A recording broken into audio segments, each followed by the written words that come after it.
Bonjour, bonsoir, bonne nuit, je ne sais pas, bienvenue sur Radio Thaïlande. Ici la nuit tombe à Bangkok, comme vous pouvez le voir. Voilà, donc je voulais commencer avec la vue de mon nouvel appart.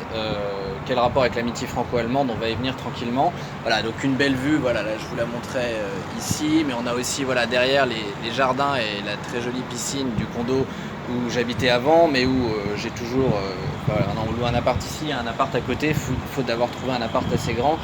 Je vais pas vous faire ma vie perso.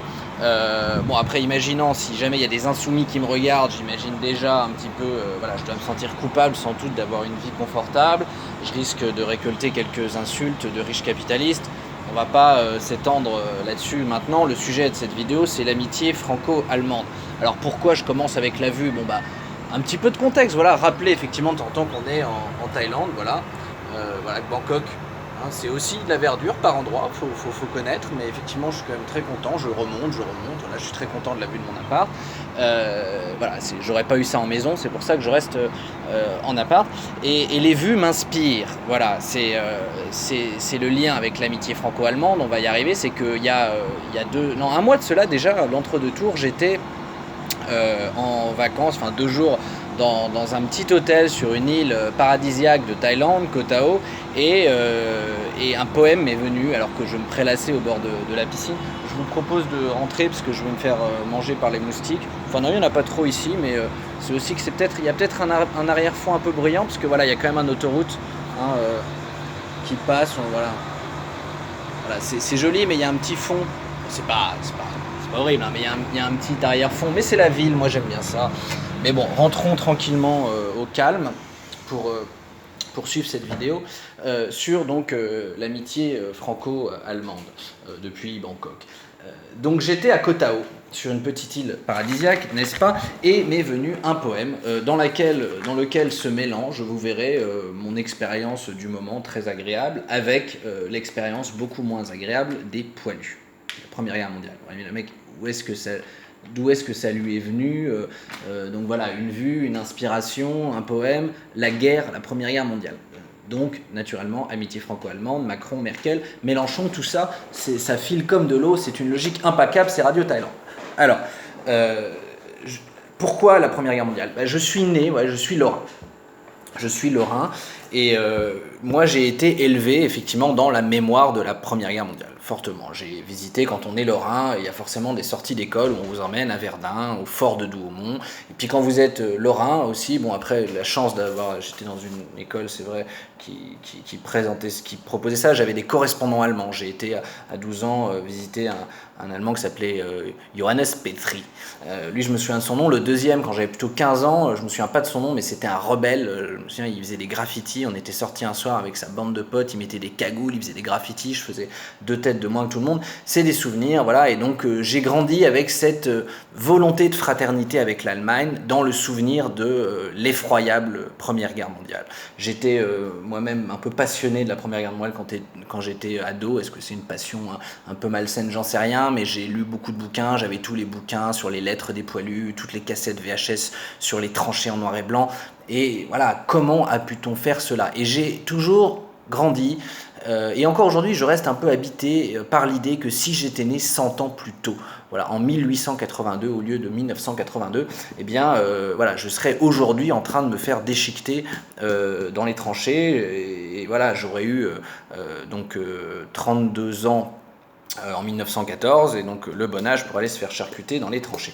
Donc au Zemmour et autres, c'était mieux avant. Moi j'ai toujours ce côté, attends, alors peut-être c'était mieux dans les années 60, mais c'est un peu le problème de Zemmour, il voudrait que le monde, ça soit, voilà, les quelques années là du général de Gaulle, bon, il aime aussi beaucoup Napoléon, mais je lui souhaite de faire la retraite de Russie. Donc voilà, je suis un pacifiste, je suis un pacifiste acharné, et je n'en dément pas, quoi. Et dès que j'entends des choses, des signaux qui peuvent faire repenser à la guerre, refaire poindre la guerre, j'alerte. Et donc, c'est le cas aujourd'hui, puisque ce poème a été écrit dans l'entre-deux-tours, et donc j'ai été, comme beaucoup, je l'espère, choqué de ce score des extrêmes. Certains vont dire, oui, c'est le changement, mais non, les extrêmes, elles sont anti-européennes, et elles tiennent des discours haineux. voilà, que ce soit la haine de l'étranger ou la haine du riche, ou subrepticement de l'Allemagne, comme vous allez le voir avec Mélenchon, puisque le grand capital, les riches, l'Allemagne, tout ça pour lui c'est quand même un peu lié. Alors, je vais lire le poème, ok, petite pause poème, et puis derrière on enchaîne rapidement avec Macron en Allemagne, Macron au G7, et Mélenchon qui critique l'Allemagne. Les oreilles bercées par le bal des bateaux, j'imagine siffler les balles et les obus. Le regard plongé dans l'horizon... Pardon, on recommence. Les oreilles bercées par le bal des bateaux, j'imagine siffler les balles et les obus. Le regard plongé dans l'horizon vaste et beau, je vois bondir, courir et tomber ces poilus. La gorge rafraîchie et l'estomac heureux, je pense à eux buvant leur urine et mourant. Alors qu'autour de moi tout est vert, calme et bleu, j'ai lu dans quel enfer ils ont versé leur sang. Mais n'ayant connu d'autres peines que celles du cœur, je ne peux pas savoir quelle était leur douleur. Tandis que je me prélasse au bord de la mer, je pleure ces millions de morts de la Grande Guerre. Et de toutes les guerres, et je pleure leurs mères. Et pourquoi toutes ces guerres? Et mes larmes sont amères, car je sais ce qu'il est advenu de Jaurès, et sais que le mal tient trop souvent ses promesses. Alors, ce dernier vers, je l'ai réécrit plusieurs fois. Au départ, c'était « Je sais que seul le mal tient toujours ses promesses ». Je me dis c'est trop négatif. Après, j'ai pensé au bien qui tient trop rarement ses promesses pour finir avec le mal qui tient trop souvent ses promesses. Donc c'est le dilemme du pacifiste. On est conscient quand on est pacifiste, on n'est pas un abruti débile, qu'en face il y a des belliqueux et qu'à un moment donné, effectivement, c'est toujours eux qui gagnent, hélas, parce que comme Chirac qui dit « j'irai pas en Irak », à un moment donné, les États-Unis, ils y sont allés quand même, et il y a eu la guerre, et il y a eu des morts, il y a des guerres, il y a des morts partout, et effectivement, le pacifiste, il est un peu là, comme ça, à dire « arrêtez, faites pas ça, c'est pas bien », et puis il est un peu con, surtout quand il est tout seul dans son appart à Bangkok, là. Ben ouais, mais il faut, qu'est-ce que vous voulez, il faut des voix qui alertent, et il faut des voix qui rappellent ce que c'est. Et donc effectivement, je ne l'ai pas vécu, il y a ça dans ce poème, c'est qu'il y a cette culpabilité quasiment d'être heureux, d'avoir une vie confortable, en repensant à tous ces gens qui sont morts et en pensant à tous ceux qui meurent encore dans des guerres. Et donc le discours pacifiste, pour moi, il doit être au-dessus de tout. Et c'est pour ça que je remercie Emmanuel Macron de s'être rendu comme premier déplacement officiel en visite en Allemagne pour réaffirmer l'importance du couple franco-allemand. Et ça, je suis vraiment d'accord avec ce geste symbolique.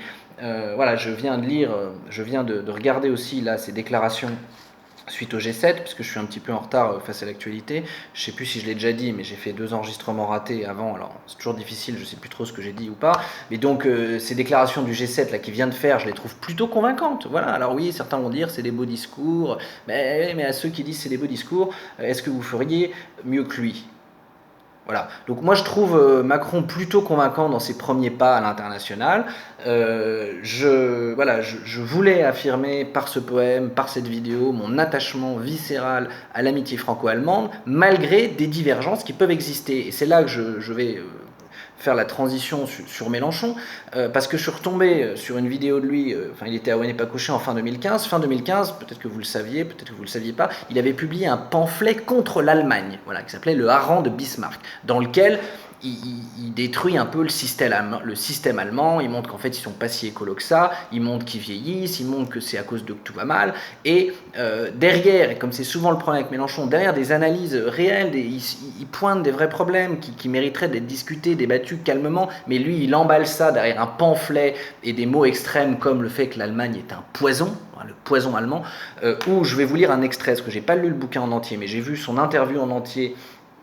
Et puis aussi le fait qu'il a écrit ça à l'île d'Oléron, c'est un truc qui m'avait marqué. Le mec il part 10 jours à l'île d'Oléron, il écrit un pamphlet sur l'Allemagne.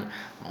Alors, au lieu de parler du vrai sujet, donc je vous lis l'extrait, on termine sur ce sujet, cette divergence économique, et voilà, sur le fait que je condamne fortement Jean-Luc Mélenchon en tant que responsable politique d'agiter comme ça des haines malsaines, alors qu'il ferait mieux de parler des sujets de manière technique. Il sait, Jean-Luc Mélenchon, que la plupart de son électorat, c'est quand même pas des gens, il y en a des gens éduqués, mais pas tous, il y a beaucoup de gens quand même qui le suivent un peu aveuglement, Mélenchon, et donc en faisant comme ça ces espèces, un pamphlet, c'est une caricature, il l'assume lui-même, mais donc en faisant des caricatures, derrière il y a des gens qui vont retenir l'Allemagne c'est des cons, ah oui, et que tout est de la faute de l'Allemagne.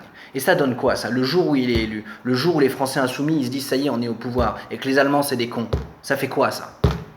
Hein? Excusez-moi de m'énerver un petit peu, mais bon, je vous lis l'extrait. « Un monstre est né sous nos yeux, l'enfant de la finance dérégulée et d'un pays qui s'est voué à elle, nécrosé par le vieillissement accéléré de sa population. L'un ne serait rien sans l'autre. Cette alliance est en train de remodeler le vieux continent à sa main. Dès lors, l'Allemagne est de nouveau un danger. » Je lis Jean-Luc Mélenchon. Le modèle... Pardon, mon ordi a sauté. La page bouge tout le temps, je ne comprends pas. Le modèle qu'elle impose est une fois de plus un recul pour notre civilisation. Qu'elle ait pour paravent la Commission européenne, pour cheval de trait l'OTAN et pour complice toute la caste du fric dans chacun de nos pays ne retire rien à sa responsabilité dans l'affaire. Je veux quand même relire le modèle qu'elle impose est une fois de plus un recul pour notre civilisation. C'est des phrases quand même assez violentes.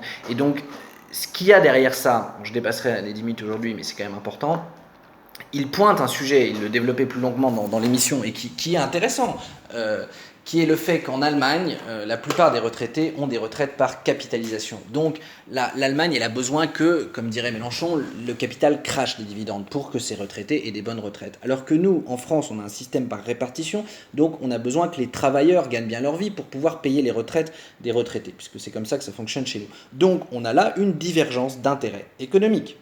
Voilà. Et pour moi, la politique, c'est comment concilier les divergences d'intérêts économiques dans un contexte de paix, en restant en paix. Et donc ce n'est pas en faisant un pamphlet sur l'Allemagne qu'on appelle le Harald Bismarck, dans lequel on décrit dans pas mal de passages les Allemands de manière caricaturale, comme des mecs un peu sales, qui roulent en BM, qui pensent qu'au fric, et puis qui sont super rigides mentalement, enfin bref, quand même, tous les mauvais côtés de l'Allemagne, avec au final le gars qui l'aura retenu que l'Allemagne c'est pas bien, c'est dramatique, c'est condamnable, je le condamne.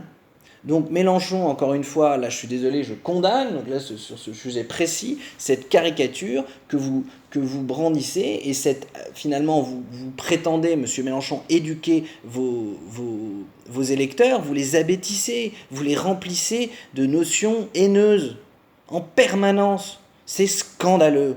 Voilà. Donc en ce qui me concerne, j'irai voter aux législatives la semaine prochaine pour donner une majorité à notre président Emmanuel Macron. Voilà, j'irai voter pour une candidate pas très connue, mais qui a l'air d'avoir un parcours professionnel très intéressant dans la santé, la solidarité, l'aide, la formation aux premiers secours pour les MED ici en Asie. Bref, quelqu'un qui a l'air quand même plutôt bien, et voilà, qui représente la République En Marche dans la 11e circonscription des Français à l'étranger, et j'invite ceux qui, comme moi, se reconnaissent plutôt dans l'action de notre président à faire de même. Bonjour, bonsoir, bonne nuit, je ne sais pas.